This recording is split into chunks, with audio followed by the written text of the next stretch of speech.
시청자 여러분 안녕하십니까? 뉴스 현장 시작합니다. 설을 하루 앞두고 고향을 찾는 귀성객들이 늘면서 귀성 정체가 극심해지고 있습니다. 어제 이어 오늘도 전국 대부분 지역에 눈이 내리면서 도로는 더 혼잡한 상황입니다. 서울요금소 나가 있는 취재기자 연결해 이 시각 교통 상황 알아보겠습니다.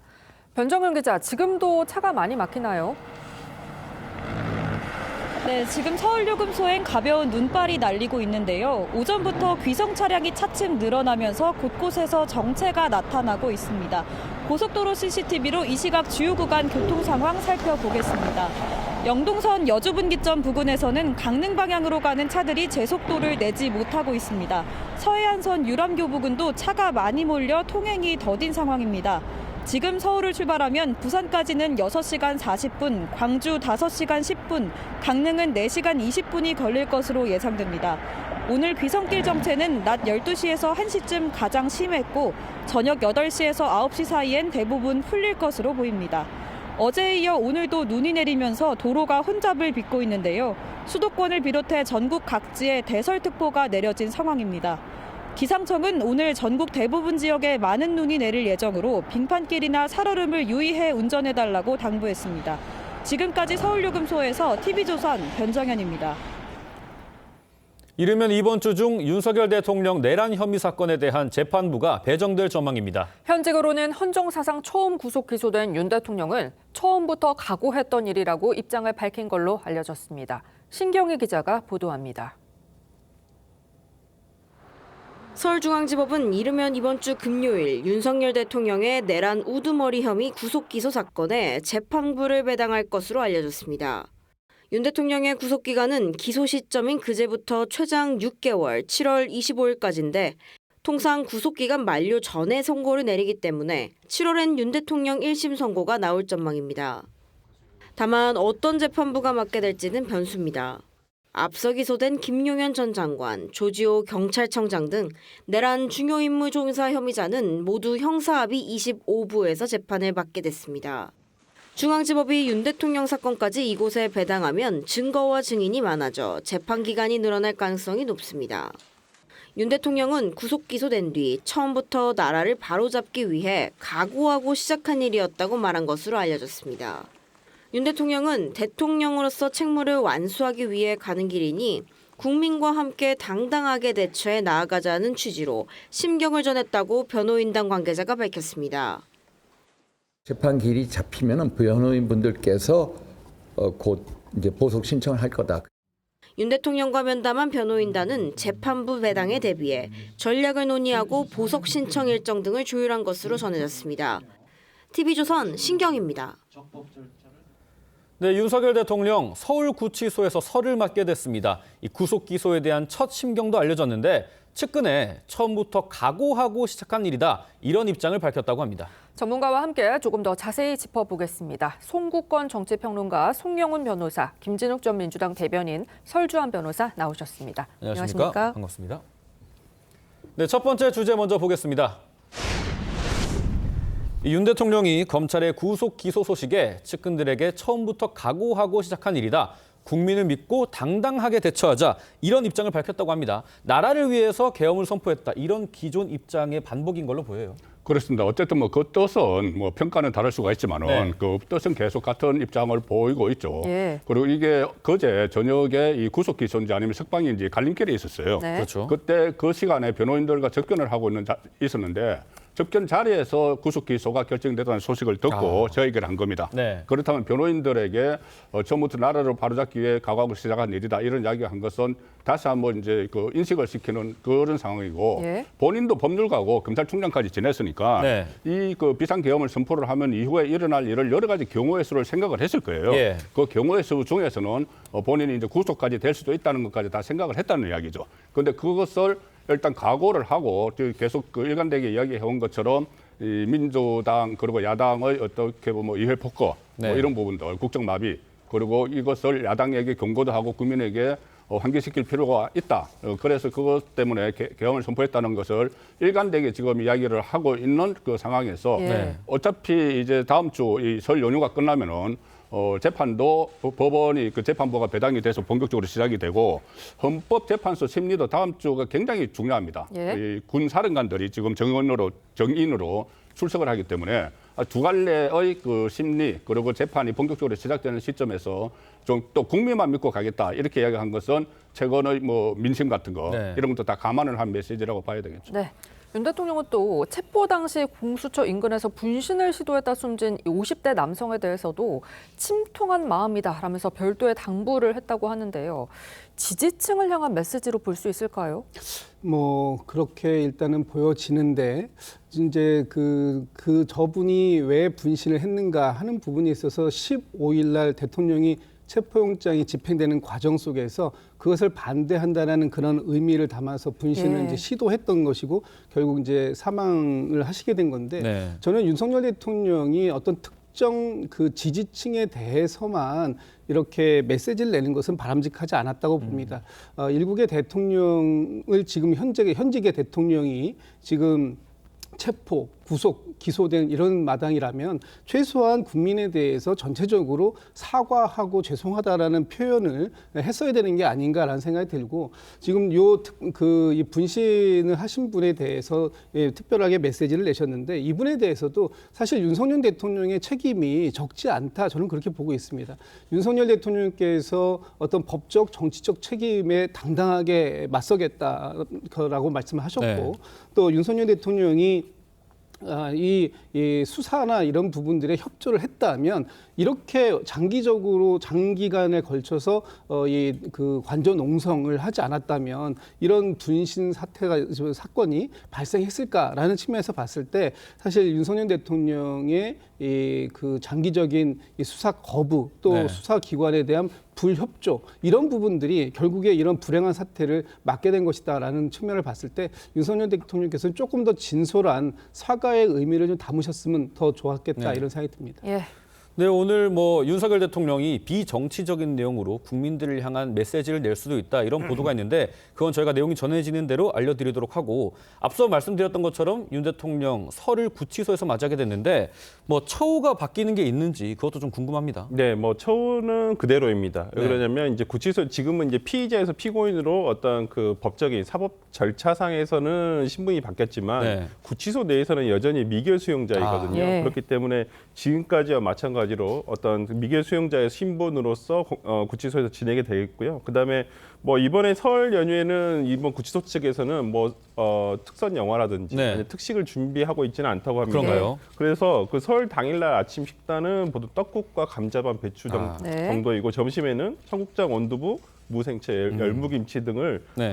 나온다고 합니다. 그래서 일반식과 마찬가지로 하고요. 그다음에 연휴 동안에는 한 번 1회 정도의 실외 운동도 지금 실외 예정이 운동. 돼 있는데 지금 대통령 같은 경우에는 다른 재소자와 겹치지 않게 하기 위해서 네. 시간을 조절해서 아마 할 것으로 보이고 있고 지금 대통령에 대해서는 특별하게 지금까지 다른 어떤 특별한 배려나 혜택은 없을 거라고 네. 지금 예. 구치소에서 밝히고 있습니다. 지금 공수처 접견 금지 조치가 해제가 됐기 때문에 김건희 여사가 윤 대통령 접견할지도 관심이거든요. 그런데 가능성이 높지 않다는 보도들이 나오고 있어요. 어떻게 보시는지요? 예, 그런 보도와 관측이 나오고 있죠. 사실 그 중요한 배경에는 이제 김건희 여사가 윤 대통령을 접견할 경우에 그것이 네. 외부에 노출될 가능성이 현실적으로 대단히 높고 예. 그러면은 야당의 정치적인 공세의 대상이 될 수 있다. 이런 점을 많이들 우려하고 있는 것으로 보입니다. 그런데 저는 이 지점에서 한 가지 말씀드리고 싶은 것이요. 가족이 구속이 됐는데 면회 접견을 안 간다는 것이 말이 되겠습니까? 이것은 어떤 그 인간적인 인륜의 문제이기 때문에 이런 것들까지 야당에서 정치 공세의 대상으로 삼으려고 하는 태도는 대단히 적절하지 않다. 그리고 만약에 그런 접견이 이루어졌을 때 야당이 또다시 정치 공세의 대상으로 삼고 쟁점한다면 그것이 국민들 보시기에도 국민 정서에 그렇게 부합하지 않을 것이다. 라는 말씀을 드리고 싶습니다. 사실 저는 그 12월 3일 비상계엄 선포 이후에 일련의 사법적인 절차에 대해서 대단히 변호사로서 법률가의 관점에 국한해서 말씀드리려고 많이 애를 쓰는 편이거든요. 이 상황 역시 마찬가지입니다. 아니 배우자가 구속됐는데 접견을 안 갈 수가 있어요? 네. 과거에 조국 전 장관도 배우자인 정경심 교수가 구속됐을 때 다 면회 가고 그렇게 했습니다.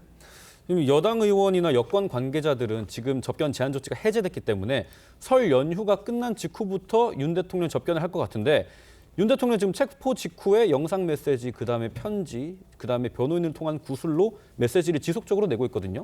여권 관계자가 접견을 하거나 한다면 좀 적극적으로 옥중 정치를 펼칠 가능성도 있어 보입니다. 옥중 정치라는 표현이 뭐 적절한지 모르겠지만 네. 어쨌든 본인의 목소리를 이제 내겠죠. 네. 그래서 옥중 방어를 한다고 할까 뭐 그런 또 표현도 가능할 텐데 네. 일단은 지금 내일 설날에 원내위원장들은 서울구치소 앞으로 이제 집결을 하기로 했어요. 네. 하기로 했고 원내 국회의원들은 지난번에 한남동 간제 한 40여 명이 모였었죠. 아마 끝나고 나면 연휴가 끝나고 나면은 계속 이제 접견을 할 텐데 예. 이제 그런 모습들이 결국은 이게 어떻게 뭐 정치적으로 표현을 하면은 여론전이 필요하다고 보는 거예요. 예. 여론전이 필요해서 지금 여러 가지 뭐 민심 동향도 또 다 점검을 했을 것이고 그리고 헌재가 사실상 뭐 결정을 내리는데 여론이 상당히 영향을 미친다는 것이 윤석열 대통령 쪽의 생각입니다. 네. 생각이기 때문에 국회의원들을 통한 그러니까 옥중 메시지는 계속 나오겠죠. 옥중 메시지가 한번 찾아갔던 국회의원들이 뭐 40몇 명이 한꺼번에 갈 것은 아니고 네. 이렇게 몇 사람씩 같이 가면은 계속 메시지가 계속 나오게 되고 그리고 또 재판에도 적극적으로 가고 헌재 심리에도 가면은 윤석열 대통령의 메시지는 그 전에 이 사태 이전보다 훨씬 많은 메시지가 쏟아질 것 같아요. 네. 그런 상황이고 또 김건희 여사도 관련해서 한 말씀만 좀 드리면은 이게 조금 전에 그 말씀도 하셨지만 김건희 여사가 이번에 갈 수 있는데 구치소장이 허용을 하면은 네. 가지 않는 데 대해서 만약에 가게 되면은 또 다른 어떤 공색 거래를 줄 것이다. 예. 지금 박지원 의원 같은 경우는 이 비상계엄을 김건희 여사가 마치 지시한 것 아니냐 네. 이런 이야기를 하고 예. 그 당일날 성형외과 갔다 뭐 이런 이야기들 어떻게 보면은 이 과거에 박근혜 전 대통령 탄핵 때처럼 이런저런 괴담성 이야기들이 많이 퍼지고 있는 상황이기 때문에 예. 아마 이거를 지금 조심을 하고 있는 상황인 것 같습니다. 네, 이제 집회 인파도 구치소 앞으로 몰리고 있는데요. 지금 설 연휴인데다가 폭설까지 온 궂은 날씨인데도 오늘도 구치소 앞은 좀 시끄러운 상황이라고 하거든요. 윤 대통령이 최장 6개월간 구속 상태로 재판을 받게 되는 만큼 앞으로 집회 계속될 가능성이 높아 보여요. 뭐 윤석열 대통령을 지지하고 윤석열 대통령의 석방을 원하는 사람들은 계속해서 지금 이제 그 앞에서 집회도 하고 하겠죠. 예. 그런데 참 저는 이런 걸 보면서 윤석열 정부가 출범하면서 네. 국민 통합을 외쳤고 그래서 국민통합위원회까지 만들지 않았습니까? 네. 그랬던 윤석열 정부에서 이렇게 국민이 양 진영으로 이렇게 갈라지는 이런 상황을 맞게 된 것들이 굉장히 아이러니하면서도 네. 참 서글픈 현실이다 이렇게 생각이 되고 지금 윤석열 대통령을 지지하는 분들 중에는 소위 아스팔트 우파라고 하는 극우에 가까운 주장을 하시는 분들도 계시는데 좀 전에도 우리가 그 분신 사건 얘기를 나왔습니다만 정광훈 정광훈 목사 같은 경우에는 그 사건을 두고서 기회를 줄 테니까 효과 있는 죽음을 기다려라 이런 식으로 말씀도 하시고 선전선동을 하시는데 이런 과정들이 오히려 지금의 이 국론을 더 분열시키고 또 이 국민들을 양극단으로 더 분열시키는 그런 과정의 역할을 하고 있다. 저는 지금이라도 대통령께서도 통합의 메시지를 다시 내셔야 되시고 또 국민의힘도 마찬가지로 이렇게 대통령을 지키겠다고 12.3 비상계엄이 잘못됐다고 얘기하면서도 계속해서 대통령에 대한 불구속 재판이라든지 이런 걸 주장하면서 계속해서 국민을 양극단으로 분열시키는 이런 메시지들을 내고 있는데 굉장히 자제해야 할 필요가 있다 이렇게 생각합니다. 네, 최대 구속 기간이 6개월입니다. 그렇기 때문에 1심 선고가 늦어도 7월 말쯤에는 나올 것 같은데 윤 대통령은 자신을 향한 내란죄 수사와 구속이 불법이라는 입장을 고수해온 만큼 적극적으로 법적 대응에 나설 듯합니다. 먼저 앞서 나왔던 윤 대통령과 윤 대통령 변호를 맡은 윤갑근 변호사 목소리까지 이어서 들어보겠습니다. 안타깝게도 이 나라에는 법이 모두 무너졌습니다. 수사권이 없는 기관에 영장이 발부되고 국민들을 기만하는 이런 불법이 자행되고 무효인 영장에 의해서 절차를 강압적으로 진행하는 것을 보고 정말 개탄스럽지 않을 수 없습니다. 그 일전에 대통령께서 사실 법적 정치적 책임 문제 회피하지 않겠다라고 말씀하셨는데 자꾸 일방적으로 몰아가는데 분명히 대통령은 정정당당하게 응하실 것입니다. 법적이든 정치적이든. 이 최장 6개월간의 구속기한은 대통령 측에게도 상당한 부담일 겁니다. 때문에 여러 가지 경우의 수를 좀 생각을 하고 있는 것 같은데 재판부가 정해지는 대로 구속 취소를 청구할 수도 있고 보석을 신청할 수도 있어 보여요. 이게 받아들여져서 석방된 상태에서 재판을 받을 가능성은 어떻게 보십니까?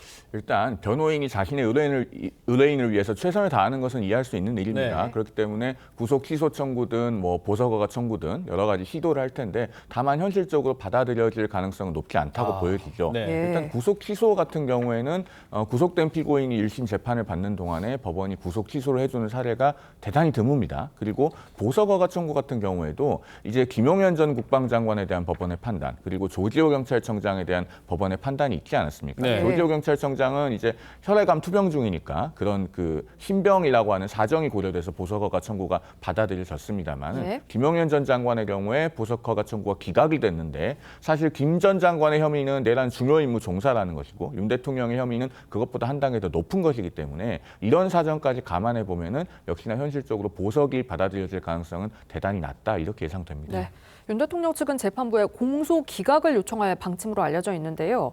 독수 독과론, 그러니까 독이 있는 나무에서 나는 열매 역시 독이 있다라는 이른바 독수 독과론에 따라서 내란죄 수사권이 없는 공수처에서 시작된 체포, 구속, 검찰의 공소 제기까지 모두 위법이라는 주장이거든요.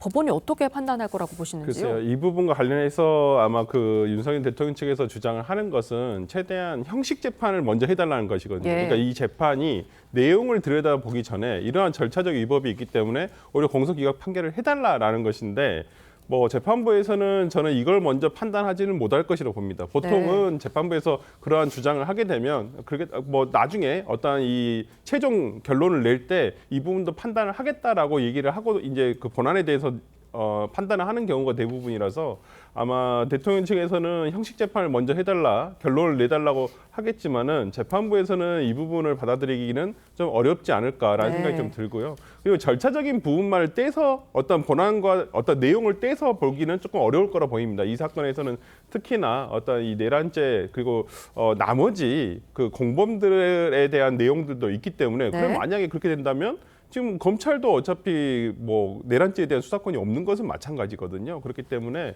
뭐 지금 윤 대통령 측에서는 뭐 줄줄이 공소기각 판결이 나올 것이다라고 지금 주장을 하고는 있지만은 뭐 현실적으로는 굉장히 어렵지 않을까 싶습니다. 만에 하나 이 공소기각 결정이 나올 경우에 후폭풍이 좀 클 수밖에 없는데 윤 대통령이 임명을 하고 검찰 내 윤석열 라인으로 분류되기도 했던 이 심우정 검찰총장 이런 후폭풍 우려에도 불구하고 윤 대통령 구속 기소를 결정한 배경이 뭔지 그것도 궁금합니다.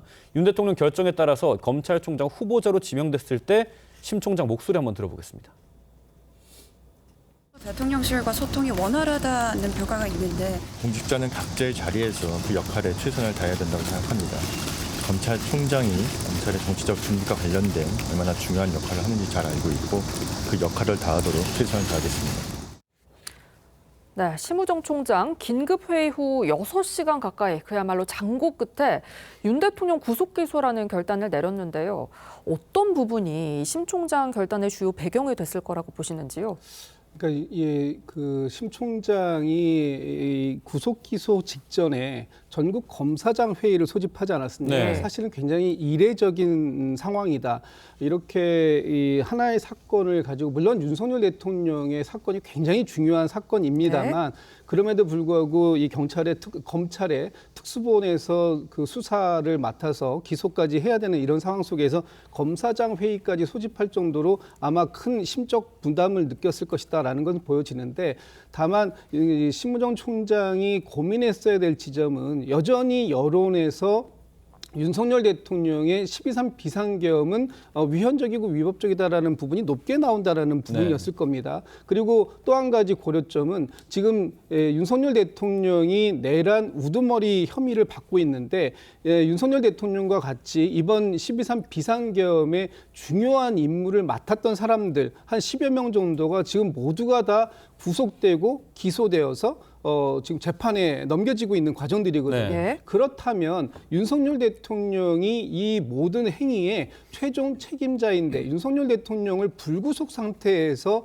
과연 재판에 넘기는 것이 그 형평성에 맞는가? 또 이 지금의 이 12.3 비상계엄이 내란 사태까지 이어지는 이 중요도에 따라 맞는가 하는 여러 가지를 고민한 끝에 구속 기소를 결정한 것으로 보여지는데 아마 심우정 총장도 윤석열 대통령과 오랜 인연이 있는 관계이기 때문에 쉽지 않은 결정을 내렸을 거라고 보여집니다만 어쨌든 현재 역할이 검찰총장으로서 법리에 맞게 해석해서 구속 기소를 한 것이다. 저는 이렇게 판단하고 있습니다. 네, 고심을 많이 한 것 같습니다. 검찰이 작성한 윤 대통령 공소장 분량만 100쪽 정도라고 하는데 공수처가 이 담당을 하고 적용을 했던 직권남용 혐의가 빠졌어요. 이게 좀 재판 내내 논란이 될 거리가 있다 이런 얘기도 있습니다. 그렇습니다. 직권남용은 어차피 윤석열 대통령에게 불소추 특권이 있기 때문에 그걸 적용을 하지 않았는데 그런데 이게 그 직권남용은 공수처가 수사를 시작한 빌미가 됐죠. 공수처는 내란 혐의에 대한 수사권이 없는데 이 직권남용이 있다고 해서 거기에 연결된 사건 이렇게 해서 그 내란 혐의까지 수사를 했지 않습니까? 그런데 내란 혐의는 만약에 유죄가 확정되면은 무기징역이나 사형에 처할 수 있는 그런 형량이에요. 직권남용은 징역 5년 이하인데 이걸 가지고 이거 수사를 확대해서 내란 혐의로 수사를 하고 체포영장 발부받고 구속영장 발부받고 했는데 이걸 공수단계에서 이거 사라져버린 겁니다. 검찰 단계에서 사라져버렸어요. 그러면 이것은 처음부터 첫 단추가 잘못 끼워진 거죠. 공수처의 수사권을 넘긴 것 자체가 잘못됐다는 이야기가 되는 거예요. 그 수사권은 경찰에 있는데 그때 경찰과 검찰과 공수처가 같이 했는데 그 민주당이 아주 그 주도적으로 나서서 공수처로 가져가도록 유도를 했거든요. 사실 그때 김민석 그 최고위원이나 그런 발언들을 많이 했어요. 공수처가 해야 된다고. 그러니까 첫 단추부터 이렇게 잘못 끼워졌으니까 이것이 조금 전에 이야기했던 나중에 재판 과정에서 큰 문제가 될 수도 있는 사안이 되는 것이죠. 그리고 또 하나 좀 결은 다르지만 이런 지금 이제 초유의 사태가 일어나니까 이런 상황도 있었지 않습니까? 내란죄 같은 내란죄를 이 국회에서 탄핵 소추안 통과시킬 때는 핵심인 그 범법 혐의를 넣었다가 나중에 또 헌재 심리에서는 헌재 심리 시간을 단축하기 위해서 빼려는 시도까지 있었지 않습니까? 그러니까 이런 부분들은 나중에 여론의 좀 심판을 받겠지만 앞에 부분은 법원에서 또 어떻게 판단할지 지켜봐야 되는 대목이 된 거죠. 네, 윤 대통령 측에서 형사재판과 탄핵심판을 동시에 받게 된 것에 문제를 제기하면서 탄핵심판 정지 요청을 할 가능성도 나오는데 먼저 윤 대통령 측 석동현 변호사 목소리 들어보겠습니다. 내란죄의 형사재판과 탄핵심판 두 가지를 동시에 병행해야 되는 문제가 있지 않습니까? 현실적으로 이 두 가지를 병행한다는 것이 사실 방어권이나 자기 변론 준비에 어려움이 있다는 게 중요한 문제입니다. 그런 부분에 대해서 조정이 이루어져야 하고 저희로서는 탄핵 심판이 우선이다. 네, 들으신 것처럼 윤 대통령 측 이 탄핵 심판이 우선이다 이런 입장이긴 한데요. 이 형사 재판과 탄핵 심판이 동시에 진행될 경우 탄핵 심판 절차를 정지할 수 있다라는 이 헌재법 51조에 따라서 윤 대통령 측에서 탄핵 심판 정지를 요청할 가능성 있다고 보시는지 그리고 요청을 한다면 헌재가 받아들일 가능성은 어떻게 보시는지요? 아마 윤 대통령 측에서는 요청을 할 거라고 보입니다. 뭐 이와 같은 사건들이 그 전에 없었던 것도 아니고요. 특히나 우리가 가장 잘 알만한 사건은 손중성 검사에 대한 사건입니다. 손중성 검사가 어떤 1심에서는 유죄가 나왔어요. 근데 2심에서 무죄가 나왔습니다. 근데 그때 당시에 헌법재판소에서도 이 사건을 같이 처음에는 병행을 하다가요. 이게 보니까 형사사건에서 조금 진위가 유무죄가 가려져야지만 이게 탄핵 재판에 좀 반영이 될 수 있겠다라는 생각이 들었는데 뭐 항소심에서 무죄가 나고 지금 대법원에 있는 단계인데 저는 윤 대통령 측에서 아마 같은 논리를 들어서 정지 요청을 하겠지만은 아까 우리가 앵커께서 소개해 주셨다시피 이 헌재법 51조는 임의 규정입니다. 할 수 있다라고만 돼 있지. 해야 한다는 아니거든요. 그렇다고 한다면 아마 재판부에서 판단을 할 텐데 지금의 어떤 헌법재판소의 어떤 기조 자체는 방향성은 어떤 대통령의 거리 상태를 최대한 빨리 신속하게 정리를 해야 된다. 안정화를 시켜야 한다는 점에 방점이 있기 때문에 아마 받아들이지 않은 상태에서 진행되지 않을까 싶은데 저는 석동현 변호사의 저 주장은 그래도 일리는 있어 보입니다. 그러니까 형사재판 2회, 일주일에 형사재판 2회, 탄핵재판 2회를 한다는 것은 실질적으로 물리적으로도 굉장히 어려운 부분이 있어요. 그렇기 때문에 아마 형사재판을 아마 뭐 주 1회를 하든지 아마 형사재판에 그러니까 탄핵재판이 2회가 주 2회가 계속 되게 된다면 아마 형사재판부의 이 기일을 좀 조정해 달라라고 요청할 확률이 굉장히 높다고 봅니다. 저희가 짚어드린 것처럼 앞으로 여러 가지 부분에서 좀 법적 공방이 치열할 것 같습니다. 여야 정치권도 윤 대통령 구속 기소 소식에 신경전을 벌이고 있습니다. 목소리 들어보겠습니다. 제도적 절차가 고장난 것 아닌가 의문을 가지는 국민들이 늘고 있습니다. 대한민국이 피와 땀으로 일궈낸 형사사법체계, 민주주의 제도가 총체적인 불신의 심판대에 오르게 되었습니다. 마침내 내란 수괴에 대한 단죄가 이제 시작됩니다. 피고인 윤석열은 모든 국민은 법 앞에 평등하다는 법의 대원칙을 받아들이고 재판에 성실히 임하십시오. 네, 지금 여야에서 상당히 극렬하게 갈린 반응을 보이고 있는데 당연한 얘기긴 합니다만 변호사님은 좀 어떻게 보셨는지 궁금합니다.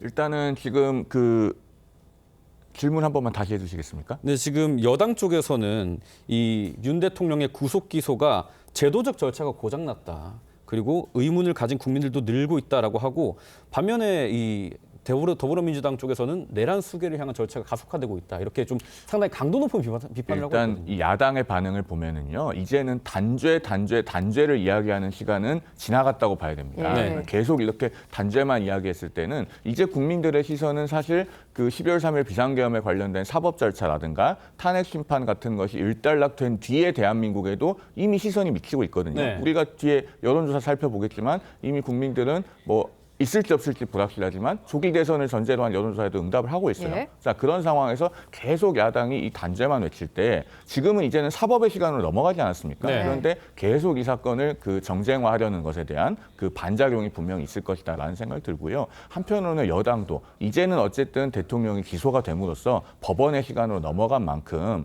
사법 절차가 훼손이 되었다는 평가보다는 제가 봤을 때는 민주당이 그동안에 공수처의 수사를 요구하고 공수처가 이 사건에 끼어들면서 초래된 혼란상은 분명히 있습니다. 네. 그런 부분들을 앞으로 제도적으로 어떻게 회복해 나갈지에 좀 관심을 집중하는 것이 좋겠다 그런 생각이 듭니다. 네, 저희 다음 주제도 한번 살펴보겠습니다. 탄핵 정국 속 이 민심의 향배를 엿볼 수 있는 여론조사들이 나왔는데 우선 KBS가 한국리서치에 의뢰해서 어제 발표한 여론조사입니다. 차기 대선 집권 세력 선호도 조사 결과 정권 교체가 50%, 정권 재창출이 39%로 나타났습니다.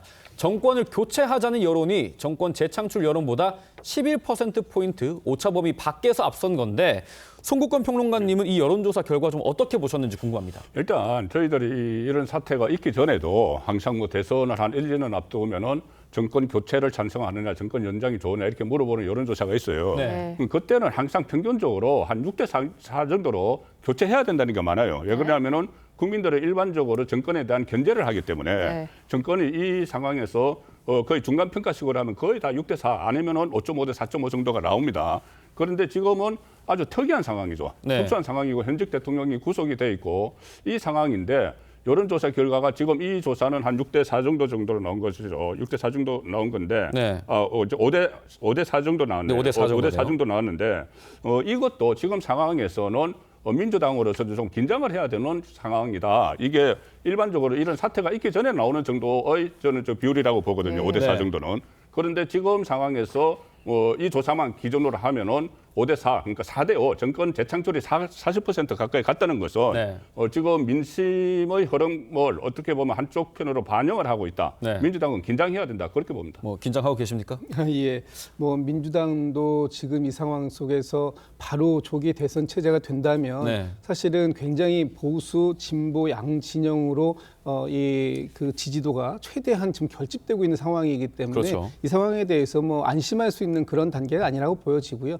저는 이제 좀 전에 나왔던 여론조사에서 무응답이 11%가 나왔다는 점을 좀 주목하고 있습니다. 일단 지금 12.3 비상계엄이 잘못됐다, 이건 위헌적이고 위법적이다라고 생각하는 국민들이 초기에 한 70% 이상, 80%에 육박했었는데 지금 그 비율이 사실 좀 많이 좀 떨어지고 있는 부분도 있는 것이고요. 또 거기에 이 정권 교체 비율이 50%밖에 안 나왔다. 그리고 무응답층이 11% 정도가 나왔다라는 것은 이제부터 민주당 또는 국민의힘이 앞으로 어떤 비전을 보여주는가에 따라서 어느 쪽으로 결심을 바꿀 수 있는 여지가 있다라고 생각하는 부분이 11% 정도, 여전히 굉장히 10% 이상이면 상당히 높은 비율이라고 보여지거든요. 그런 부분들이 있다라는 것이고, 조기 대선 국면으로 지금 어느 정도 들어섰다라는 것이 이제 많은 여론조사에서 나오고 있는데, 이 과정 속에서 지금 이제 민주당 같은 경우에는 사실 이재명 대표 한 사람이 좀 두각을 나타내게 크게 보이는 상황 속이고, 또 그 국민의힘 같은 경우에는 여러 이제 그 대선 잠룡들이 각축전을 펼치는 그런 상황이기 때문에 얼마든지 이 앞으로의 향후 구도에 따라서 이 그 정권 교체론이냐 아니면 정권 재창출론이냐, 이것도 변화를 받을 수 있는 여지는 남아 있다, 이렇게 보여집니다. 예. 또 어제 발표된 또 다른 조사에서는요, 정권 교체 여론과 재창출 여론, 오차범위 내 접전 양상을 보이기도 했습니다. 리얼미터 조사 결과인데요, 집권 여당 정권 연장이 46%, 야권에 의한 정권 교체가 49.1%로 나타난 건데, 이 조사 결과는 어떻게 해석할 수 있을까요? 앞서 이 송국권 평론가께서도 말씀을 해주셨습니다마는 정권 교체라고 하는 거는 기본적으로 바꾸자라는 의미가 포함되어 있기 때문에 일반적으로 인지적으로 더 좋은 어휘로 들립니다. 그렇기 때문에 정권 교체는 본래 그 응답자 비율이 높게 나오는 것을 피하기 어려워요. 그렇기 때문에 이 여론조사 전문가들은 이 기준을 50%나 혹은 정권 연장보다 더 높은가에 두지 않고, 어떤 전문가들은 55%가 넘어가야 유의미하게 정권 교체를 희구하는 비율이 높은 것이다, 이렇게 진단을 하기도 합니다. 그런데 지금 이 리얼미터 조사에서는 정권 교체가 49.1, 정권 연장이 46, 이러면은 오차범위 내에 있는 것 아니겠습니까? 그러면은 여론이 대단히 팽팽할 뿐더러 정권 교체 쪽으로 기울어져 있지는 않은 상황이다. 이것은 앞서 그 KBS 한국뉴스 조사 결과까지 종합해 보면은 상당히 분명해 보입니다. 그러면은 자, 민주당이 특히 이 지점에서는 왜 이렇게까지 정권 교체 여론이 힘을 못 받고 있는가? 비상계엄이라고 하는 굉장히 엄중한 사태가 있었음에도 불구하고 국민들이 야당의 손을 일방적으로 들어주지 않고 있다. 그 원인을 자체적으로 자성하고 진단해봐야 됩니다. 아마도 지금 이 여론조사에 응답하는 국민들의 뇌리에는 정권교체라고 하는 단어에 이재명 대표 이름이 겹쳐서 보일 가능성이 높습니다. 그렇기 때문에 한쪽의 손을 들어주지 못하는 것이다, 이렇게 보여지고 민주당의 과제가 꽤 무겁고 큰 것이 된다, 이런 느낌이 듭니다. 지금 뭐 지지층 결집하는 양상이 정당 지지율에서 좀 뚜렷한 모습인데, 어제 그 KBS 조사 결과 민주당 지지 응답이 37%, 국민의힘 35%로 오차범위 내 접전입니다. 지금 비상계엄, 대통령 탄핵 정국도 있는데 여야 정당 지지도는 탄핵 이전으로 회복되고 있다, 이런 평가도 있습니다. 오히려 국민의힘 입장에서는 탄핵 전보다 더 높은 지지율이 나오고 있는 형국인 것 같아요. 뭐 탄핵, 그러니까 비상계엄 전만 하더라도 상당히 뭐 국민의힘이 굉장히 약세를 이어갔던 기억이 나는데, 저는 뭐 최근에 어떤 보수 지지층들이 결집했다라는 거, 거기에 따라서 지금 최근에, 그러니까 지난주 조사에서는 보수층이 결집했다라고 해서 보수층이 갑자기 많이 나왔었거든요. 근데 그에 대한 반작용으로서 지금 진보 진영에 있는 민주당 지지층들도 굉장히 지금 결집에 가고 있다. 그래서 거의 지금 이번 주에 나오고 있는 여론조사에서는 거의 붙어 있거든요. 그러니까 저는 양 진영이 거의 결집된 상태에서 지금 아마 대선 때와 거의 비슷한 상황이라고 저는 보고요. 여기서 가장 중요한 게 어떤 정당에 대한 지지도보다는 이제는 주목을 어디에 하냐면 중도층에 대한 주목을 하게 되거든요. 중도층 내에서 어느 당에 대한 지지가 더 많은가에 대해서가 더 중요하기 때문에 앞으로는 이런 양 당에서 어떤 중도 확장을 위한 후보라든지 아니면 중도 확장을 위한 정책이라든지 이런 부분 등이 아마 계속돼서 나오지 않을까. 그래서 지난번에 이재명 대표 같은 경우에는 중도 확장을 위해서 기존의 어떤 본인의 어떤 입장과는 다른 뭐 조금 성장을 위주로 한다든지 아마 이런 것들이 나왔다고 보고요. 그다음에 최근에 국민의힘에서도 어떤 중도 확장을 위해서 기존과는 좀 다른 정책을 좀 내세우겠다라는 지금 어떤 취지가 나오고 있어서 이런 부분 좀 앞으로 더 지켜봐야 되지 않을까 싶습니다. 중도층의 표심이 어디로 향할지는 좀 더 지켜봐야 할 것 같고요. 이런 여론의 추이는 윤 대통령의 탄핵 심판으로 조기 대선이 가시화되면서 더욱 주목되고 있는데요. 관련해 여야의 목소리부터 듣고 오시죠. 그것도 국민들의 뜻이니까 저희로서는 겸허하게 수용할 수밖에 없습니다. 더 낮은 자세로 겸허하게 책임감을 갖고 임하는 것이 우리 민주당이 해야 될 일이라는 그런 생각을 하게 됐습니다. 우리가 조금 지지율이 올랐다 해서 오만하고 자만하면은 우리 국민들은 언제든지 우리 여당을 버릴 수 있다. 국민의힘을 버릴 수 있다. 그래서 우리는 더 겸손하게 우리 국민 곁으로 다가가야 된다. 상황을 단정할 수는 없습니다만 설 연휴 이후에 여야는 사실상 조기 대선을 위한 움직임을 좀 본격화할 것 같습니다. 여야 모두 이 현재 여론의 추이에 상당히 낮은 자세를 강조하는 것도 조기 대선을 좀 의식해서 그런 거겠죠. 그렇죠. 그런데 이제 하나 전제를 해야 될 것은 네. 윤석열 대통령 지지층에서는 조기 대선을 염두에 두고 이 어떤 대선 주자 지지율 조사하는 것 자체도 여론 왜곡이 아닌가 이렇게 보는 시각도 있어요. 한쪽으로 몰아가는 것 아닌가 이제 그것을 전제로 두고 이제 말씀을 드리면은 그렇습니다. 이제 지금 탄핵 국면 그리고 개헌 국면에서 양쪽 진영이 확연히 지금 갈라졌지 않습니까? 확연히 갈라졌으니까 중도층이 만약에 조기 대선이 이루어지면 중도층이 승부를 좌우를 하겠죠. 좌우를 해서 지금 이재명 대표 입장에서는 본인에 대한 어떤 그 비호감도 이런 것을 만회하기 위해서 최근의 행보가 보면 전부 중도층에 맞춰져 있어요. 최근에 뭐 은행장들을 만난다든가 기업인들, 기업 단체들, 그 경제계 단체들 또 주한 대사들 만나는 이런 것까지 전부 다 중도층을 확정하기 위한 거거든요. 이렇게 되니까 여권에서도 그냥 있을 수가 없는 상황이 된 거예요. 그래서 최근에 보면은 홍준표 시장이나 오세훈 시장의 목소리가 굉장히 커졌거든요. 커져서 중도층 공략을 위한 양쪽의 그 경쟁이 시작이 됐다. 이렇게 볼 수 있는데 가장 큰 변수는 아무래도 이재명 대표의 사법 리스크, 그 재판이 어떻게 진행되느냐에 따라서 물론 중도층이 가장 중요한데 중도층이 움직이는 가장 큰 기폭제는 저는 이재명 대표의 재판 결과라고 봅니다. 그래서 그 부분들을 다 연결시키면 결국은 이번 만약에 조기 대선이 치러진다면은 중도층 싸움이 되는 것이죠. 네, 이렇게 조기 대선이 가시화하면서 여야의 시선은 이재명 대표 지지율에 쏠리고 있는데요.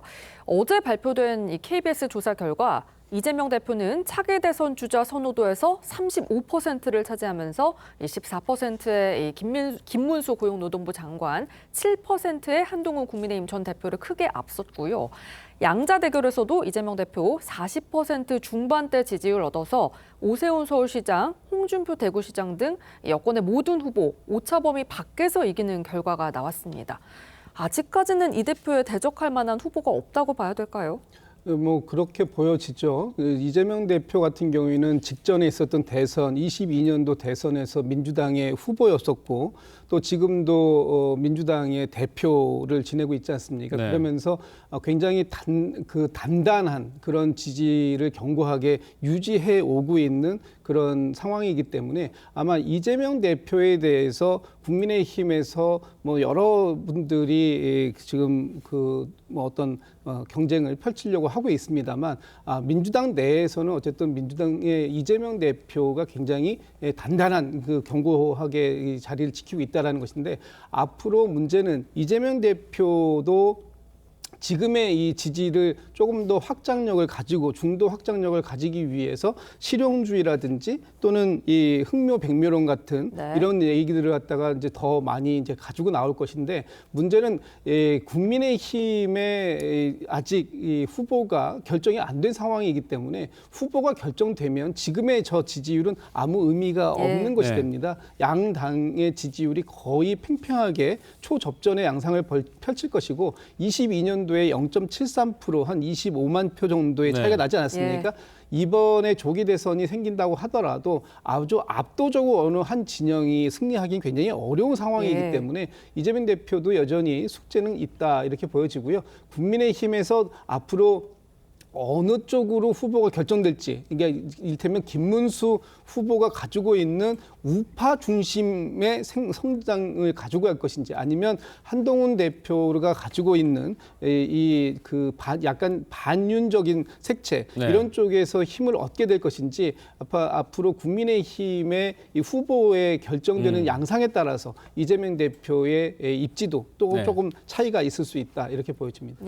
이재명 대표 일극 체제로 어떻게 외연을 확장할 수 있을지 관련해서 중앙일보 조사가 상당히 눈길을 끄는데 오세훈, 홍준표 시장과는 오차범위 안에서 접전 양상이고 김문수 장관, 한동훈 전 대표는 오차범위 밖에서 이 대표를 추격하는 양상인데 송영훈 변호사님, 전문가들 사이에서는 이 대표가 이 윤석열 대통령 탄핵 여론으로 인한 효과를 좀 누리지 못하고 있다, 이런 얘기도 있습니다. 그렇죠. 사실은 그 12월 3일 비상계엄 사태 직후에는 그 민주당의 정당 지지율이 국민의힘의 2배 정도 되는 상황까지도 가지 않았습니까? 그렇죠. 그러면은 그 정도로 엄중한 사태가 벌어졌으면은 이재명 대표의 대선 가상 대결 지지율이 한 60% 정도 가야 정상입니다. 그런데 사실 그 국민의힘 후보와 뭐 오차 범위에 있기도 하고 그렇지 않기도 하고 합니다만은 어쨌든 압도하는 모양새를 보여주지 못하고 있지 않습니까? 네. 앞서 본 조사에 대해서 이제 제가 김진욱 대변인과 의견을 오랜만에 같이 하는 지점이 하나 있는데 현재의 양자 대결 수치가 구체적으로 의미가 있는 건 아닙니다. 왜냐하면 국민의힘의 후보는 아직 정해지지도 않았고 그렇죠. 사실 조기 대선 여부가 확정이 되지도 않았고 만약에 조기 대선이 있게 된다면은 거기에서 정말 어떤 후보가 선출되고 또 어떤 과정을 거쳐서 최종적으로는 화학적 결합이 일어나느냐 이런 부분이 굉장히 중요하거든요. 그러나 어쨌든 민주당에서 현 시점에서 눈여겨봐야 될 것은 이재명 대표가 왜 국민의힘의 잠재적인 주자들을 압도하지 못하고 있는가. 그것은 중도층에서 봤을 때는 안정감이 없기 때문이다. 그러니까 한덕수 권한대행을 탄핵하면서 줄탄핵 겁박을 한다든가 또는 지금 최상목 권한대행에 대해서도 뭐 마은혁 헌법재판관 후보자를 임명하지 않으면은 또다시 탄핵할 수 있다는 으름장이 나오고 있지 않습니까? 네. 이런 것들을 보면서 중도층이 안정감을 느끼지 못하고 있는 그 현실에 대해서 냉정한 자가 진단이 있어야 된다 이런 생각이 듭니다. 네, 그런데 눈에 띄는 게 앞서 보신 이 설 연휴 발표된 여론조사들이 조사 기간이나 방식이 비슷하거든요. 그런데도 이렇게 결과에 차이가 나타났어요. 왜 그런 건가요? 그러니까 이게 뭐 어떻게 아주 극히 일부분은 어떤 목적을 가지고 이제 들어가는 그런 것도 있는데 그건 저희들이 이제 배제를 해야 됩니다. 배제를 해야 되는데 그러니까 ARS 조사를 못 믿겠다고 해서 전화 면접은 조사 이렇게 하는데 전화 면접은 조사에서도 차이가 나고 ARS 조사에서도 차이가 나요. 그래서 그것을 가지고 설계 문항 같은 것도 이야기를 많이 하는데 이제 그런 그 차이 또는 아니면은 이 어떤 그 질문을 그러니까 그 질문을 한 그 시점에 응답을 하는 그 시점에 일어났던 사안들이 있지 않습니까? 그러니까 예를 들어서 윤석열 대통령이 뭐 구속 기소가 결정이 됐다든가 이 시간에 따라서 또 조금씩 다를 수가 있다는 그 분석들도 나와요. 그런데 어쨌든 전체적인 추이는 지금 저희들이 알아볼 수가 있는 것이죠. 추이는 그 전에 이번 사태 초반에 비해서는 상당히 민심이 좀 변하고 있다는 추이는 알 수가 있는 것이고 조기 대선을 가지고 말씀을 드린다면은 저는 가장 핵심적인 것은 일단 이재명 대표의 사법 위기도 하나 있지만은 조기 대선이 치러지려면은 헌재에서 윤석열 대통령에 대한 파면 결정을 내려야 되는 거죠. 그 파면 결정을 내리는 그 순간에 민심이 어떻게 변할 것인지, 그 어떤 뭐 역풍이 불 것인지, 아니면은 그 진보 유권자들이 결집을 할 것인지. 그 순간에 저는 가장 크게 달려있다고 봅니다. 말씀하신 것처럼 뭐 조기 대선이 결정된 것도 아니고 후보가 결정된 것도 아니기 때문에 흐름이 의미가 없을 수도 있습니다. 다만 현재로서는 이재명 대표가 유력한 차기 대선 후보다. 이건 부인할 수가 없는 것 같아요. 때문에 여당은 이재명 대표를 겨냥한 전략을 계속 유지할 수밖에 없을 것으로 보이는데 관련 목소리들 저희가 모아봤습니다. 한번 들어보시죠. 야당도 이재명 대표의 그 사법 리스크를 방어하기 위한 부분이라든지 이런 부분에 집중하는 데서 벗어나서 민생 부분에 대해서 여당하고 협력을 해서 기업 때리기에 여념이 없다고 이제 와서 기업을 유학했다고 합니다. 스토킹 범죄자의 사랑 고백처럼 끔찍하고 기괴합니다. 여야 지지도가 비상계엄 사태 이전으로 돌아간 것에도 반 이재명 정서가 영향을 미쳤다. 이건 좀 어떻게 보십니까? 아무래도 윤석열 대통령과 지난 대선에 겨뤘었고요. 그다음에 어찌 보면 윤석열 대통령과 혹자는 적대적 공생 관계다라고도 있거든요. 그러니까 어떤 국민들의 심리에서는 상당히 견제 심리가 있는 거예요. 권력에 대한 견제 심리. 그러니까 예를 들어서 지금의 189석에 해당하는 민주당과 조국혁신당까지 포함된 189석이라는 거대 의석을 가지고 있는 정당의 대표가 이재명 대표가 만약에 대통령까지 된다고 한다면 행정부와 입법부를 모두 다 석권을 하게 되거든요. 그럼 개헌을 뺀 나머지 어떤 입법은 모두 다 가능하다고 할 수 있고 지금의 어찌 보면 국민의힘의 108석이라는 숫자는 아무런 의미가 없게 돼버리거든요. 그렇기 때문에 아마 중도층이라든지 이런 부분에 있어서는 상당히 이런 권력에 대한 견제 심리가 있기 때문에 지금의 어떤 반 이재명 대표에 대한 정서가 좀 있는 것은 아닌가라는 생각이 들고 기존에 어떤 이재명 대표가 사법 절차 내에서 상당한 시간 끌기 그리고 지금 항소심, 공선법과 관련해서도 항소심에서 보여주고 있는 무슨 위헌법률 제청을 한다든지, 그다음에 증인들을 대거 또 신청을 한다든지 이러한 재판에 임하는 어떤 그런 부분 등으로 봐서 상당히 좀 이재명 대표에게 일방적인 어떤 지지를 보내기는 어려운 상황 아니겠느냐. 저는 어떤 대중의 평가는 그런 것으로 가고 있지 않나 싶습니다. 네, 이 대표는 이런 보수 결집 현상의 해법으로 중도층을 겨냥한 우클릭 카드를 꺼내 들었는데요. 지난 23일 신년 기자회견에서의 이 대표 목소리 다시 듣겠습니다. 이념과 진영이 밥 먹여주지 않습니다. 검든 희든 지만 잘 잡으면 좋은 고양이 아니겠습니까? 탈이념, 탈진영 현실적 실용주의가 위기 극복과 성장 발전의 동력입니다. 네, 지금 이 대표의 우클릭 행보를 보이고 있는데 중도층 표시면 얼마나 영향을 미칠 거라고 보시는지요? 저는 우클릭과 말 바꾸기는 구별해야 되고요. 네. 우리 언론에서도 어떻게 보면 좀 더 적확한 용어를 사용해 주실 필요가 있다는 생각이 듭니다. 이재명 대표는 그동안에 기본사회, 기본소득, 기본주택 이런 것을 본인의 경제정책의 브랜드처럼 내세워 오지 않았습니까? 네. 그런데 이재명 대표가 어느 날 갑자기 성장을 들고 나옵니다. 사실 이 본인이 그동안의 어떤 정책적인 노선이나 철학을 표명하지 않은 부분에서 보수의 영역에 정책을 채택한다. 그것은 국가를 위해서 바람직한 일일 수 있습니다. 그러나 정치인이 갑자기 노선을 바꾸고 말을 바꿀 때는 반드시 합리적인 이유와 설명이 뒤따라야 하죠. 지금 이재명 대표의 최근 행보를 보면 그런 것이 전혀 보이지 않습니다. 네. 자, 예를 들어서 가령 김문수 고용노동부 장관이 비상계엄은 위헌 위법하고 탄핵이 불가피하다라고 말한다면 그건 말 바꾸기겠습니까? 좌클릭이겠습니까? 그걸 우리가 좌클릭이나 중도 확장 이라고 표현할 수는 없는 것이거든요. 이재명 대표에 대해서도 저는 마찬가지로 볼 필요가 있다라는 생각이 듭니다. 네, 일각에선 이런 실용주의가 국민의힘과 차별성이 떨어지는 거 아니냐 이런 지적도 있거든요. 그렇지 않습니다. 일단 지금 민주당에게 국민의힘이 과도하게 정치 공세하고 일방주의적이라는 프레임을 씌우고 있는 부분이 있습니다. 이런 부분들을 적극적으로 해소해 나가기 위한 방편으로서의 이재명 대표의 실용주의 이런 부분으로 굉장히 의미가 있는 것이고요. 그동안 이재명 대표가 기본소득이라든지 이런 걸 주장했을 때 국민의힘이 어떻게 했습니까? 버려야 된다고 얘기하고 바꿔야 된다고 얘기하는데 이제 그 부분에 대해서 성장을 우선시하고 그 이후에 분배를 함께 가져가겠다라고 얘기하니까 이제는 이것을 말바꾸기다 이렇게 공격하는 것은 정치 공세가 아니면 무엇이겠습니까? 그러니까 이재명 대표가 지금 민주당이 앞으로 나아가야 할 방향 또 대한민국이 나아가야 할 방향에 대해서 성장을 중요하게 생각해 오지 않았던 적은 한 번도 없습니다. 다만 성장과 분배를 어느 정도의 포션을 가지고 갈 것인가 하는 부분에 있어서 약간 당내에서의 이견이 있었던 것도 사실이지만 지금 상황에서 굉장히 어려워진 경제 환경 속에서 성장이 지금 필요한 시점이고 그 성장을 위해서 민주당도 함께 하겠다라고 얘기하는 것 이것은 저는 말바꾸기라고 보여지지 않고요. 이재명 대표가 얘기한 현실적인 실용주의 노선이다 이렇게 말씀드립니다. 예. 네, 이런 상황에 이 국회의원들 설 연휴와 관련된 재밌는 소식이 있습니다. 이 떡밥 관련된 얘기인데 국회의원들이 올해 설 상여금으로 받는 돈이 425만 원이라고 합니다.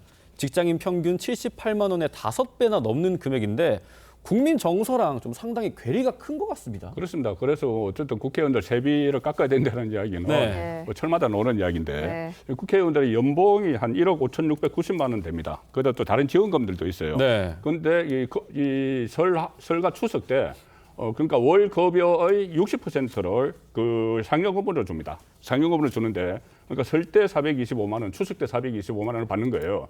그런데 최근에 한 설문조사에 의하면은 일반 사기업에서는 이번에 설에 떡값을 받는다는 쪽이 55.7%밖에 안 받습니다. 일반 사기업에서는 한 절반 정도 직장인만 떡값을 받는데 그 받는 떡값의 평균이 다 해봤자 78만 원. 그러니까 국회의원이 받는 떡값이 한 5배, 일반 직장인들, 그 직장인들도 전부 다 받는 것이 아니고 절반 정도만 받는데 그 한 5배로 많이 받는다. 그래서 그 전에는 보면 설이나 추석 때 본인들이 국회의원들이 간혹 나 이것을 반납을 하겠다 하는 의원들이 있었어요. 그런데 실제로 반환을 했는지는 모르겠지만은 그렇게 이 국민 눈높이에 맞지 않다면 저번에 그 한동훈 대표를 비롯해서 정치권에서 한번 화두가 됐습니다.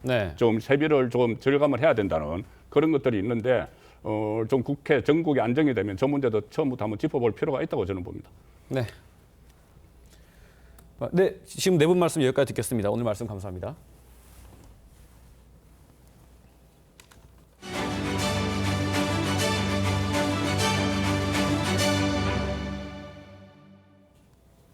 네, 길게는 100년 넘게 땅 주인이 없는 걸로 추정되는 미등기 토지에 대해서 정부가 국유화를 추진합니다.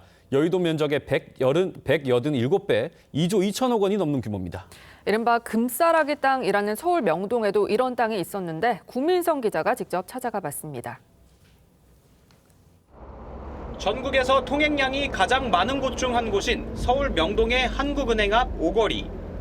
주변 시세 기준 3.3제곱미터당 3억 원이 훌쩍 넘었지만 주인이 누군진 알 수 없습니다.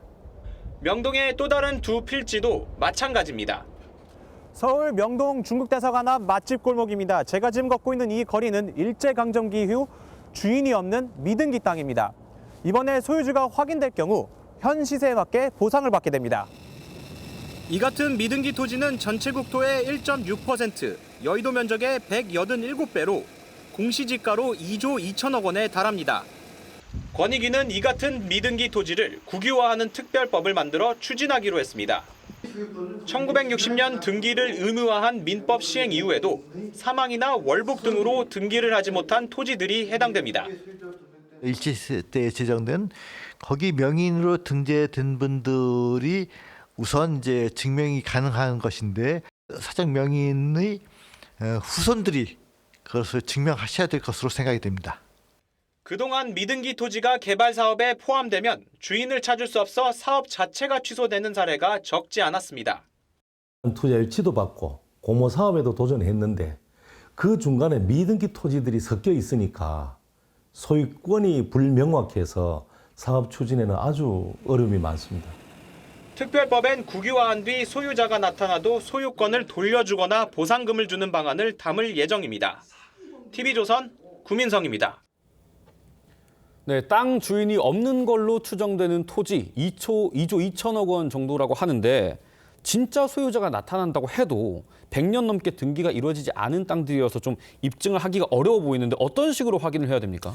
일단은 그 일제시대 때 이미 작성인데 토지 사정부를 기초로 해가지고 아마 그때 당시에 토지 사정부에 적혀 있는 명의인을 네. 기본으로 아마 찾게 될 텐데요. 그 이제 후손들에 의해서 찾게 될 텐데 이분들이 이 토지 사정부에 있는 명의인이 우리 조상이다.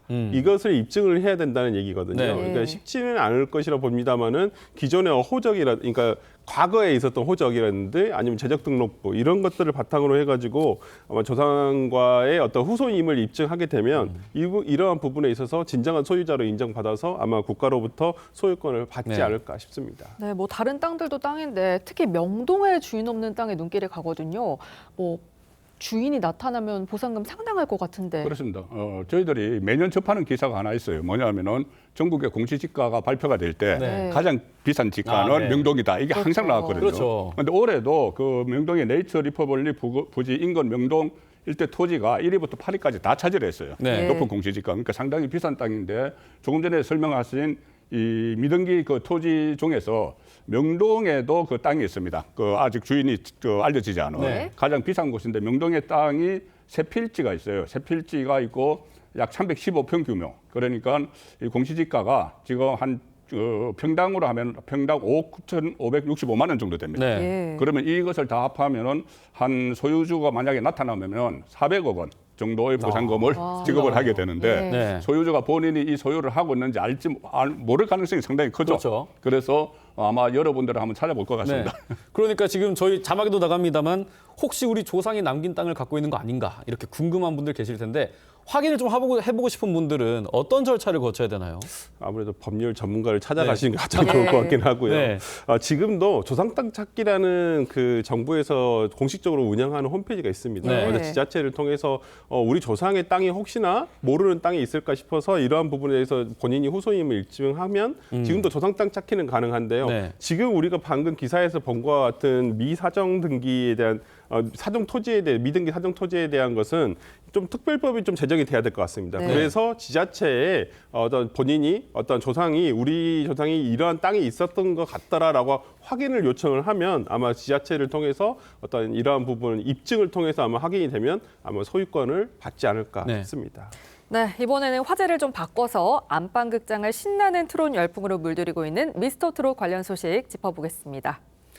네, 이번 시즌 미스터 트롯이 시작되면서 가장 화제가 됐던 것 중에 하나, 예능 대부 이경규 씨가 마스터로 합류했다는 건데 데뷔 45년 차 예능 대부 이경규 씨도 이렇게 오디션 무대 심사위원 역할을 맡은 건 처음이라고 합니다.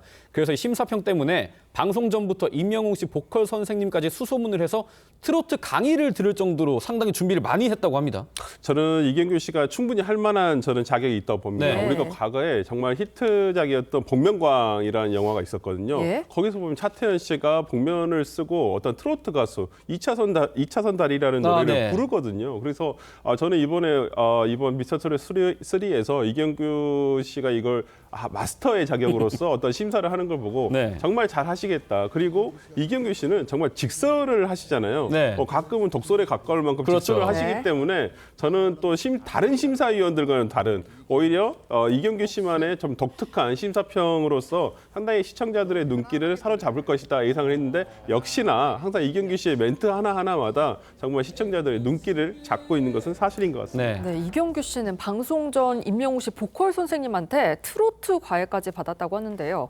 이렇게 탄생한 심사평, 첫 방송부터 참가자들 들었다 놨다 했습니다. 이경규 씨 파격적인 심사평들 모아봤습니다. 새로운 심사의 장르를 개척하게 될 겁니다. 학연, 혈연, 지연 이런 것들이 중요해요. 2차선 다리를 부른다. 무조건 통과. 동국대학교 무조건 통과. 어머 세상에. 전 못하겠습니다. 아니요 왜요? 아니 남의 얼굴을 안 보고 어떻게 평가를 해요? 노래만 듣고. 그게 나 싫다고.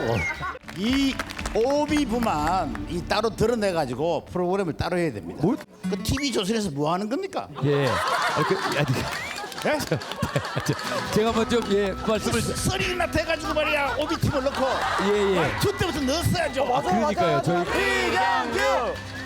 이경규. 네, 저렇게 솔직한 이 심사평이 매력인 것 같습니다. 네, 그러니까 저는 이경규 씨가 이제까지 멘트가 버럭 네. 이거에서 버럭 어떻게 소리 지르는 어떤 그 개그도 하셨었잖아요. 네. 근데 저는 이번에 제작진을 당혹시키고 그다음에 진행자를 당혹시키는 어떤 이러한 심사평 그리고 제작진에게 하소연하지 않습니까? 예. 아니 오비불을 왜 이제서야 넣느냐? 저는 그러한 멘트들이 어떤 시청자들에게 간혹 지루할 수 있는 심사평 중에서 정말 하나하나 정말 주옥 같은 심사평이라고 생각을 하고요. 앞으로도 저는 마스터 이경규 씨가 뽑는 정말 그 후보가 누가 될지 그것도 상당히 기대가 되는 바입니다. 네, 매주 예비 트롯 황제들의 불꽃 튀는 대결이 펼쳐지고 있는 미스터 트롯. 이번 설 연휴에는 더 파격적인 퍼포먼스들을 모아서 여러분의 안방 극장을 찾아갑니다. 오늘 밤 9시 50분에는 본방송에서 미처 담아내지 못했던 다양한 직업군의 참가자들, 이들의 화려한 레전드 무대들이 공개되는데 미리 한번 만나보시죠. 너무 잘생겼다. 이분 잘생겼어. 화보다 화보. 앞에만 서면 그대 이름은 바람 다시 볼 수 없는가 사랑할 수 없는가 우리 이제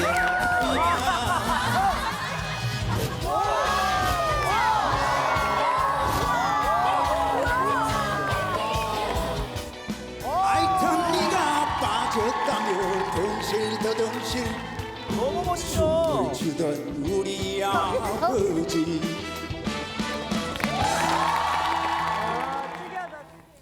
네, 저희가 방금 보여드린 스페셜 방송 포함해서 본방송까지 이번 주에는 2번 미스터 트롯을 만나볼 수 있는데 특히 이번 주 본방송에서는 1대1 데스매치가 펼쳐질 예정입니다.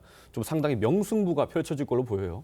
예, 해가 진행될수록 손에 땀을 쥐는 네. 그런 저도 다 챙겨보지는 못하지만은 예. 자주 보는 편인데 그리고 특히 이게 이번에 데스매치 그리고 각 직장부 거기서 1등을 한 사람들끼리 데스매치를 하는 이 상황이 굉장히 흥미진진해요. 네. 흥미진진하고 특히 이번 주에는 다음 데스매치가 춘길과 이지훈 이 대결이 예고가 돼 있는데 저는 이 가수들의 이렇게 노래를 보는 것도 참 즐겁지만은 그 마스터들의 이 평가 있잖아요. 네. 호랑이 마스터도 있고. 네. 한데 이번에 특히 저 새로운 그 마스터 중에 마스터가 한 분 나타나서 아주 네. 즐겁게 보고 있습니다. 네. 네, 지난주 1대1 데스매치에서 가장 화제가 된 건 본선 1차전 팀전 진, 그리고 마스터 예심 진의 대결 구도로 진행된 손비나 씨, 그리고 최재명 씨 무대였는데요. 나훈아의 3호를 선곡한 최재명 씨, 그리고 역시 나훈아의 곡인 망모를 선택한 손비나 씨는 어머니를 향한 그리움을 노래에 담아 호소력 있는 무대로 감동을 전했는데 함께 듣고 오시죠.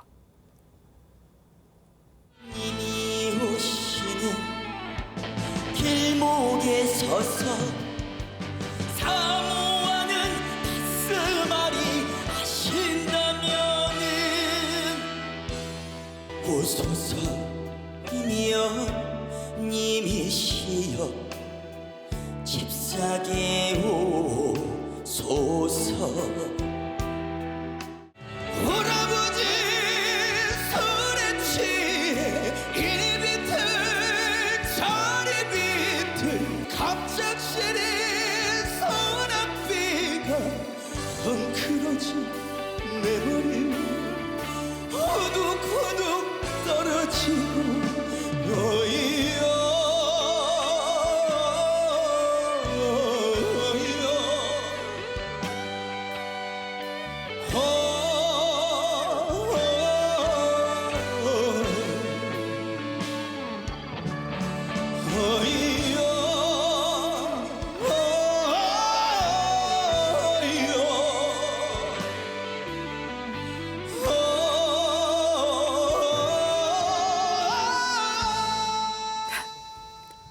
네, 미스터트롯3 이 팬들의 꾸준한 사랑을 받고 있는데 초반의 흥행을 견인한 이번 시즌 최연소 참가자 유지우 군의 유튜브 합산 조회수가 벌써 무려 420만 뷰를 넘었다고 합니다. 화제가 된 유지우 군의 마스터 예심 무대 정령 한번 들어보겠습니다. 이별은 정녕 무엇인가요? 또 다른 만남의 시작인가요?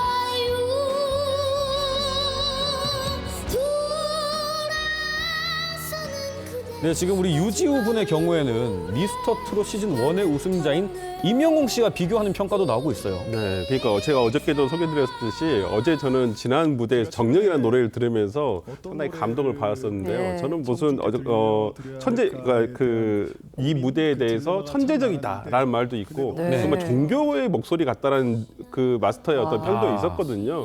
저는 그러한 부분에 있어서 시청자들이 상당히 시청자들의 귀를 사로잡는 유지우 군의 목소리가 아니었나라는 생각을 해봅니다. 네, 지금까지 미스터트롯 이야기 나눠봤습니다. 두 분과는 여기서 인사 나누겠습니다. 감사합니다. 지금 또 곳곳에서 눈이 강약을 반복하며 이어지고 있습니다. 서쪽 지역을 중심으로 온 대설 경보가 그밖에 전국 대부분 지역으로도 대설 주의보가 발효 중인데요. 이미 많은 눈이 내려 쌓인 충청과 호남 지역에는 내일까지 최고 20cm 이상의 폭설이 추가로 더 쏟아지겠고요. 곳곳에서 시간당 1에서 최대 5cm 안팎으로 강하게 집중될 때가 있어서 주의하셔야겠습니다. 강풍특보가 발효 중인 해안 지역은 내일까지 초속 20m 이상의 매우 강한 바람도 동반되겠습니다. 오전 10시를 기해 일부 중부지방과 경북 지역에는 한파주의보도 내려졌습니다. 내일은 오늘보다 더 추워지겠고 아침에 춘천이 영하 11도, 충주가 영하 12도까지 떨어지겠고요. 낮에도 추위가 매섭겠습니다. 연휴 마지막 날에는 추위가 더 심해지겠고요. 도로가 얼어붙는 곳이 많아서 이동하실 때 조심하셔야겠습니다. 날씨였습니다. 네, 1월 28일 화요일 TV조선 뉴스 현장은 여기까지입니다. 함께해 주신 여러분 고맙습니다.